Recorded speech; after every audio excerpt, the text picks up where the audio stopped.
Hello, everybody. Time for another episode of Boardroom RevOps, where we are bringing you valuable tips from RevOps experts so you can make it to the C-suite. I'm James, co-founder of Accounting, the next-gen BI solution for RevOps teams specifically.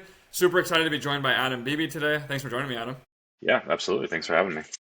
Adam is a RevOps and systems whiz, having experience in a number of different tech companies. Adam, do you want to share your background in a little bit of detail?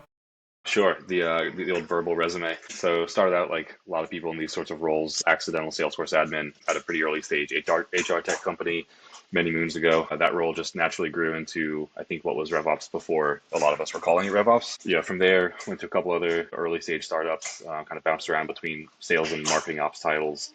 Find myself in the acquisition arm of a PE firm and kind of ran hard and fast at acquisitions over a couple years. And that was my first real taste at learning how to scale, creating a repeatable motion. After that, kind of went out on my own for a bit, did some consulting, went back in house at a fintech, Series A company. Went to a full fledged RevOps consultancy for a little while, and now back in house at an AI org. Still do a little bit of fractional work on the side. Yeah, been around a few blocks. Yeah, seen a few things, it sounds like it. Hopefully, you weren't stitching together data from all those various acquisitions. I know that can be an actual nightmare. Thankfully, there was a proper BI team at the time that was their problem to handle. That's good. Thankfully, indeed. I want to dive into some of the kind of tech stack particulars since you have so much experience there. But before we Yeah. do, we'll just keep it a little bit high level. Like, how do you define RevOps? It's such a broad, nebulous term. It is. Yeah, I think the old adage of like people, process, and technology is a pretty good starting point. It's definitely the intersection of all of those things. I think if I were to put my own personal spin on it, it's maybe a little more about using the tools at your disposal to solve business problems. Most of the time with a kind of through a GTM lens, but I think more and more RevOps titles are getting pulled into more traditional BizOps type roles, finance problems. So it's really just about great. How do we solve problems for the business to kind of push the whole thing forward? Yeah, I think super fair, and yeah, I think the RevOps scope only expands, and you can kind of argue it touches the entire company because it really is kind of coordinating that journey. So that does not surprise me. Diving into your strong systems background, I was kind of curious, not the sexiest subject, but you've seen this across a bunch of different companies, a bunch of different stages. Like, is there a checklist or some sort of framework you have of things that RevOps folks need to think about putting in place from a systems perspective at each company? I'm going to start saying this a lot now. It depends. I think what every org needs is always going to be a bit dependent on what stage the company is at, your ACV, how big of a team you're supporting, sales or marketing wise, CS as well. But I think the kind of foundational things of like, look, is your CRM in order to where the end users of it can do their job without having to ping you every 5 minutes? Are you able to answer the sort of baseline reporting questions that your C-suite is going to have to answer for their board or their investors? And are you able to intake new leads, right? If you can kind of solve those three things, like from your tech stack, that's kind of the sort of basal foundation of like, can we keep this ship upright? Great. Anything we can do on top of that is just going to be not bonus, but that's I think kind of that main foundation to have. Yeah. Do you have a framework for assessing any of that? I think you teed it up really well on the CRM side. Like, can sales folks do what they need to do without bothering you? Like, any other like signals you look for if a Revis person is thinking about like, am I in good shape, or what does good look like? I think the red flags for me are always, how many flow error emails are you getting, right? If you're a Salesforce shop, those sorts of things that indicate that there's some sort of poor health in the system. Again, whether that's error messages, people hitting validation rules that don't apply, that can be another good indicator of like, hey, look, something was built for what the business used to look like, and that just isn't the case any longer. Even using tools like Sonar or Field Spy, those sorts of things to go, great. Do we have a lot of customizations that aren't being used Mhm. or even severely underutilized that may be better replaced with standard functionality, right? I find that the more you can do with what comes out of the box, whether it's Salesforce or HubSpot or any other tool, the longer you can kind of kick that can of needing to get heavy with the customization, because that is, I think, a lot of times where problems start to arise. Yeah, a lot of operational debt for sure. I feel like many Definitely. folks are paying for the sins of 5 and 10 years ago Oh, sometimes to this absolutely. day. Yeah, for sure. Once you start uncovering those bodies, they don't tend to stop. I would also add, like, maybe jumping ahead a bit, but adding some sort of regular kind of tech debt process, to your roadmap, whether it's again, kind of depending on the org and how fast you're iterating, right? Maybe it's a quarterly thing, maybe it's an annual thing of going through and just setting aside some dedicated amount of time to say, look, we're going to go through and clean up fields. We're going to go through and clean up page layouts. We've got 15 profiles in Salesforce that aren't assigned to anybody, right? Even just deleting some of those things out, it feels good to be able to hit delete and not have to see that thing all the time. But you can even free up processing power for the system at times as well. Yeah, that's great. Maybe this is a really straightforward question. You already answered it, but anything more you can say around that tech debt cleanup process? Anything else you look for? Any way you decide or kind of streamline that decision? You can always make some sort of kind of matrix of like an Eisenhower matrix type thing where you go, okay, we have a lot of tech debt, right? Are they impacting users day to day? Maybe not. And those things that are impacting their day to day, those are the things I would probably tackle first, right? Like if you have, for example, like page layouts, or I feel like are always a kind of a hot button issue at every Salesforce org.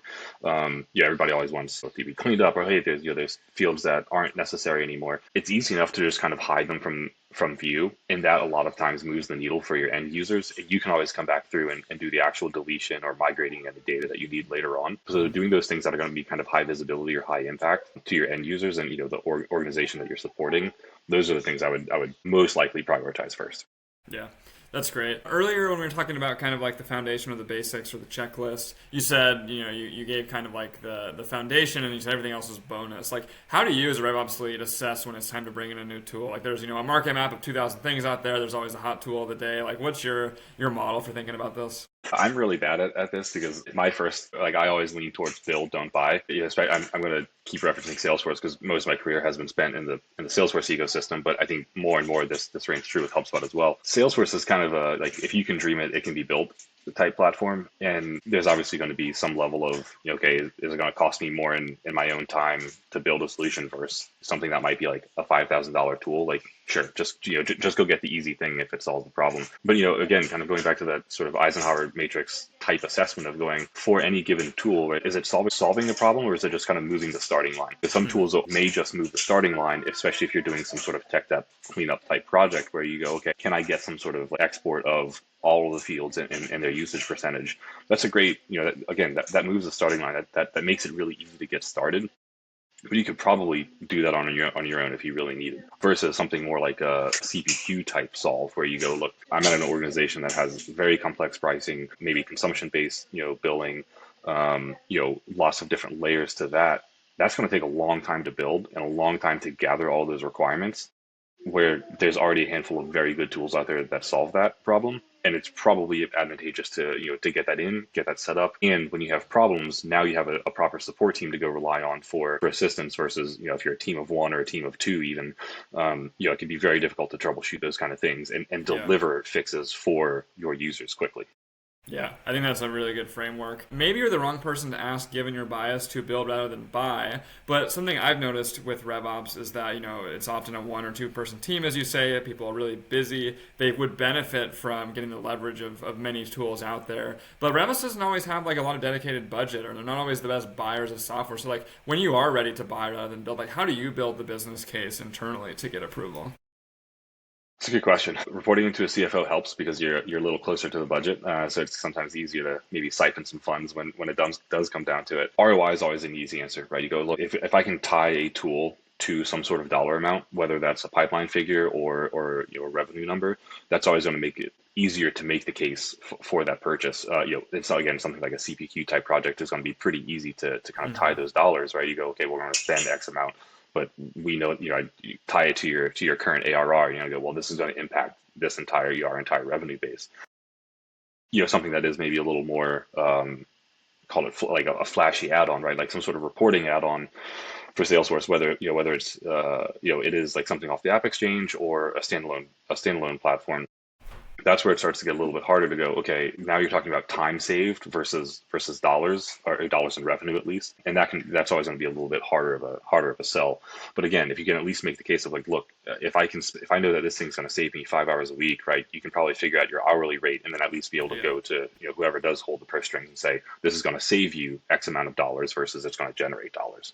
Yeah, makes sense. I appreciate you sharing that mental model. Last one on kind of like tech stack. It's a bit of a bonus question, but I think you and I had chatted about it previously. Occasionally RevOps folks are asked if their company should migrate CRMs, usually from HubSpot up to Salesforce as the company matures. But more and more I'm Hmm. hearing actually the opposite sometimes, especially Yeah, post market downturn as, people are kind of scaling back and want to yeah. simplify. How should a RevOps lead think about this decision? What are the longer term considerations? Oof. It's definitely not one to be taken lightly. Yeah, I think more and more this is probably its own hours worth of conversation. More and more, I think HubSpot is becoming a legitimate contender in kind of the upper half of the marketplace. And their roadmap has definitely, I think, shown that there's a lot of promise there too. In terms of right, well, what should you consider making the switch? How many tools are connected to it? Are all of those tools also going to be able to connect to the other one, right? No matter which way you're going, is your product, right? If you're in a SaaS org, is your company's offering tied to that CRM? So many times, especially with Salesforce, right? Like provisioning of your own customers' instances are tied to a CPQ or a deal close process. Are you going to be Hmm. able to replicate that in HubSpot or vice versa? Reporting is another huge component, right? Are you going to be able to answer the same, build the same dashboards in the way that people like to consume them? If you have a BI tool already and you're doing all that externally, maybe that's less of a consideration. But are you at least going to be able to ingest the same data in a very similar table, or get the same tables in a close enough format to where you're not having to start from scratch? Enablement is always, I think, a pretty big concern as well. Personally, I do think HubSpot is a little more intuitive to use as a new user. HubSpot can be a bit like, or sorry, Salesforce can be a bit daunting, especially if you're, heaven forbid, coming from a classic org and into a lightning org. That's always pretty scary. Whereas I think HubSpot's a little easier to just kind of pick up. Their UI hasn't changed a ton. But if you have a really big org, especially a large sales team, and most of them have been working out of Salesforce or HubSpot for a very long time, and you're considering making that switch, like you know, are you going to lose employees over it? Probably not, but is it going to disrupt their day to day? Yeah, it definitely will. And that's something I think that shouldn't be overlooked. And if you have a great enablement team, there's so many wonderful enablement people out there, then that can be, that's the time to lean on them and go, hey, look, right, we're going to need to work really closely and we're going to need to lean on them to make that transition smooth. And if you don't, right, then that's maybe a legitimate consideration to go, hey, look, I can't support, the technical build, solving the business process and doing enablement, especially if you're on a very lean team. And again, maybe that's not a showstopper, but it is something to consider for sure. That's a great checklist. And I think a lot of what you described are what I call like risk mitigation or almost reasons not to move. And I think in many cases they can be reasons to move as well. I mean, we want more advanced analytics or better tools to integrate and the like. Anything top of mind though on reasons to move in either direction? Like it might be obvious, but how would you think about that? I've definitely done more HubSpot to Salesforce Yeah. motions. I have done a few in the opposite direction. The way I've thought about it a lot though, when considering should we go from HubSpot to Salesforce, there's I think kind of three main components, and I know HubSpot is like kind of rapidly solving some of these, so they're becoming less of a concern. But I touched on pricing earlier. If you do have very complex pricing, there are fewer add-ons for HubSpot to solve things like CPQ, proper Salesforce CPQ can. Not that I'm a huge fan of CPQ. I think there are some better alternatives out there. But that's an area where there has just been, there's just more time for development of a marketplace to support that problem in Salesforce.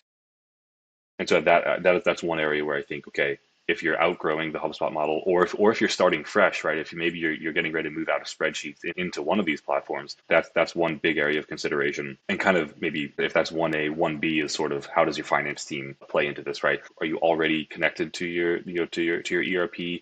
Is that going to require a new build, or are they operating completely standalone? I think another area is reporting. HubSpot, I think, is again, you get a lot more out of the box with HubSpot reporting than you do with Salesforce. But again, Salesforce is kind of greenfields, right? Again, you can sort of build whatever reporting structure you want, and sometimes that's an advantage, and sometimes it's a disadvantage. If you yourself or somebody on your team has good experience in creating a reporting structure like that, it may be less of a concern. If you're a team of one and you're being tasked with this, and that's an area where you go, maybe I'm not as strong, or I don't want to spend my time on that because there are other areas that are going to require more focus. HubSpot may be for you. And then another area where, again, I think this is becoming much less of a concern now, but is going to be kind of that integration standpoint of like how many other tools that may not have a standard or out of the box connection to whichever CRM you're choosing are going to be kind of business or mission critical, right? Like, Hmm. again, if you got a BI tool, like, and I know there's probably somebody out there that's going to be screaming at this, like, this isn't even a problem with HubSpot anymore, and I'm sorry, but if you do need to connect to like data warehouses and things like that to ingest high amounts of your own customer data, right, like usage metrics, things like that, and dumping a ton of volume into the CRM, I think HubSpot, at least at last check, or Salesforce still had a leg up on HubSpot in that regard. Yeah, that's a really great consideration. And we won't hold you to being up to date on the latest Yeah. and greatest of either platform, to be clear. I think it's a really great framework for folks that are thinking about it. One last technical topic, if you will indulge me, is actually around analytics. I think it's kind of right where you ended. Tell me a little bit about that generally. Some folks keep their reporting in Salesforce, some invest in data warehouses and BI. I know the answer is going to be it depends, but like how, in terms of what you've seen, like when does it make sense to invest in like a data warehouse and proper BI? I think once you start talking about connecting lots of different data sources, yeah, especially if you're considering your own product data, and it's less about does that exist and more about do you need to see that alongside your GTM data, right? If we think about your CRM as being the source of truth for all of your go-to-market motion, you may have a lot of other information that exists in siloed warehouse, in siloed systems. Sometimes that's okay, right? Like we don't necessarily need to see all of the financial data for every customer in Salesforce. Sometimes you do, and sometimes we don't. Hmm. So I would say, when we start needing to kind of blur those lines a bit, that's when it becomes time for proper data warehouse, a Tableau or a Looker or something like that. Yeah. When do you think a company is mature enough to want to be looking at those things? Is it like they just knocked down all of these other preceding priorities and it's less about stage, or have you connected any dots anywhere to understand like when a company kind of wants to get to that point? It's a good question. I don't know. It probably does have something to do with stage in terms of either funding round or, are you kind of in prep for an exit? That's when you probably start needing to see a lot of these things alongside of each other and connect dots that may not have previously been connected. But when you're in VC or Series A mode, it's still kind of about just like, great, how do we get to that next ARR milestone?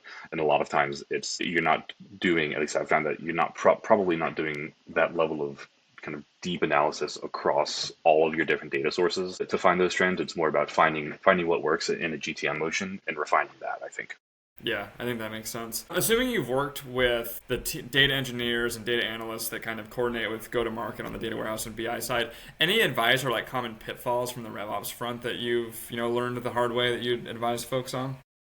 Trust them because they're going to know it a lot better than you. I don't pretend to be like a SQL whiz or super like a analyzer of any data sets, and so when somebody else that I know has that skill set says, hey, look, we're going to look at this in a certain way, kind of regardless of my feelings, I may go, are we sure about that? And they say yes, and you go, okay, I trust you then. Yeah, I take that to heart too, and that's kind of my MO when working with technical folks. Okay, thank you for chatting systems and all things deep in the weeds with me. We'll pull you out a little bit, and hopefully that was a fun enough conversation for you. But I like it. yeah, good. Okay, I'm glad. You've worked on quite a few lean RevOps teams. It's the norm for a lot of RevOps folks too. I think a common pain of this is just prioritization because RevOps is responsible for so much. Big question: how do you prioritize? What to work on as a really lean team. Um, One of my favorite little devices, spoiler alert, I've already mentioned it a few times, is the Eisenhower matrix, which, if you're not familiar, is priority and impact basically as a four quadrant matrix, and you kind of end up with really three main categories. There are four quadrants, but I kind of bucket them into like do now, do tomorrow, and do later. And that do later sometimes just never gets done. But that's a really quick, easy way. And maybe that's a little more tactical in terms of like, what do I need to accomplish, like when I'm setting out my day or my week. Another tool, I guess, that I was taught very early on in my career by a former manager and mentor was always asking the question of what is the business impact? And you can, kind of use that internally in your own, like, quiet dialogue to yourself, but also as like a legitimate question back to somebody. If you get a request and you're like, I'm not sure how this fits into my into my work stream, right? Like, what is the business impact? And that may mean a few different things, but it can be a little disarming if to actually ask somebody that. But it does force them to then sort of prioritize it in terms of, well, okay, maybe we don't need a new checkbox field on a lead, right? Like, I need it for like this one thing, but it doesn't really have an impact long term, right? Like, okay, well, it sounds like what you're really asking for is just some sort of report, right? Like you're this sounds more like a reporting solve, and you can probably help with that without needing to go create a field and do some sort of data load.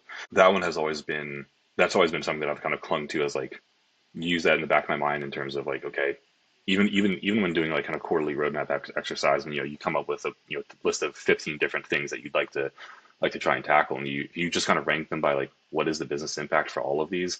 You're going to very quickly eliminate a handful, and a few of them are very quickly going to come to the top, and you're going to go, okay, well, this is definitely my focus area because these are the things that support larger business objectives, and doing kind of going through that motion before bringing some sort of roadmap or some sort of documentation to leadership. I think it saves a lot of the back and forth and needing to justify like why something's on your roadmap. And then we'll maybe getting a bit further ahead, right? Like when they see that, and they can then learn to trust, okay, look, if you've got room for 5 things and you nailed the first 3 of them, we can have a little bit of debate on what those last 2 are. Or maybe, right, like there aren't those 2 extra things, and you get to slot in some sort of passion project. So yeah, I'd say Eisenhower matrix and what is the business impact, or have been two of the things that I've like leaned on a lot.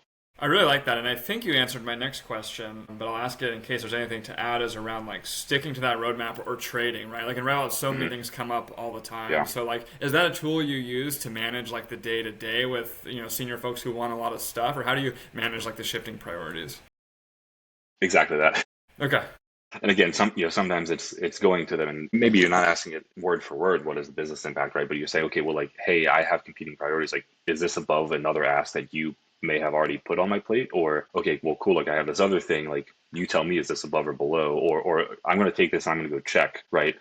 Um, and yeah, there's always going to be some sort of horse trading, but the more you can get agreement on that roadmap through whatever that exercise looks like for you or your org, right? The more agreement you can get on that, and then kind of a constant communication to say, look, we're progressing on these things. This thing's behind, this thing's ahead, or this thing's been deprioritized for a variety of reasons. Right? It allows for less of those kind of immediate fire drills of like, well, I need my thing and I need my thing now, and you're going, well, Yeah. I have all this other work that I thought was also equally important. Right? If you can get agreement on that list of priorities, and the sort of bonus to that would be, okay, cool, we have agreement on maybe the top 5 things. Also, tell me which thing comes off first when Hmm. something else comes up, right? If you can get that question answered early on, but like proactively, that saves a ton of time later and all that back and forth, because you go, okay, cool, remember we all agree that this thing would come off the table if something else come up. We're midway through the quarter, and now that same thing is happening. It can save so much of that headache of, well, hold on, I've got competing priorities, or somebody else is now going to be upset because they're not going to get what they asked for, or you're not going to be able to solve it.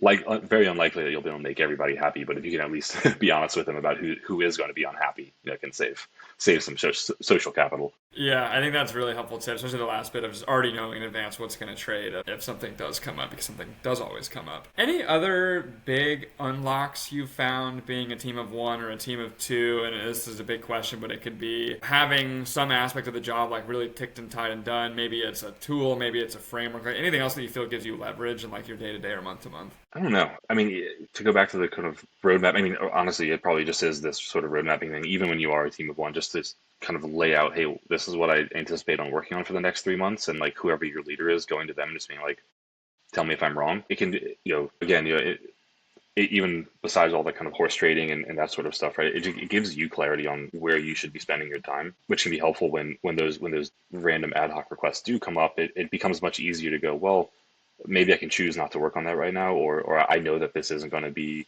a high priority thing in a week from now. Uh, it's sort of in the same vein of like the more, and I want to say the more buffer you can build in, the better, but like definitely build in some sort of buffer for yourself to where you're not scrambling, at the 11th hour on the last day of the quarter to hit all of your project deadlines. Oh, and also like it's board deck season and you have deals coming in because you're the only deal desk person, right? Like if you can build yourself a little bit of like extra bandwidth to either do some of those kind of like fun passion projects where you go, I'm going to build something in the sandbox and just roll it out and see what happens, or to where it's like, great, I anticipate finishing all of this other work like with 3 weeks left, because you're not going to actually have those 3 weeks. Just saving yourself a bit of that headache, I think can be, at least for me, like it's preserved some of my own sanity. Yeah, that's a good tip. And even just hearing all of those things at quarter in between deal desk and board reporting Yep. with your day Yeah. job too already makes me uncomfortable. That's Yeah. the reality. Well, we're at time here, and this is awesome. We like to finish with like a rapid fire, so I'll ask you a couple quick questions. Give me the first, sentence or few words that come to mind, if that works. Let's do it. The biggest myth about RevOps. Well, I don't know. Apparently, I'm not very good at rapid fire. The biggest myth that it is the silver bullet to unlocking revenue, because sometimes it's not. That's a good one. That's a new one, actually, from all these conversations. If you could fix one challenge in RevOps, you snap your finger, you never have to deal with it again, what would it be? CPQ implementations. I thought you might say that. And last one here. How would you describe a great RevOps leader in 3 words? They're knowledgeable. They're quick. Trustworthy. All right. There we have it, Adam. We're at time. Appreciate you spending 30 minutes with us. This was great. Absolutely. Love diving deep into the weeds. I think it was the best insight we've had on the system side of things so far. So I Get out of here. indebted to you for that. I know you got a ton going on, so I'll let you go. But if anyone has questions for Adam, you send them my way, and I'll track them down for you. But yeah, Adam, thanks again. Thanks so much. See you around.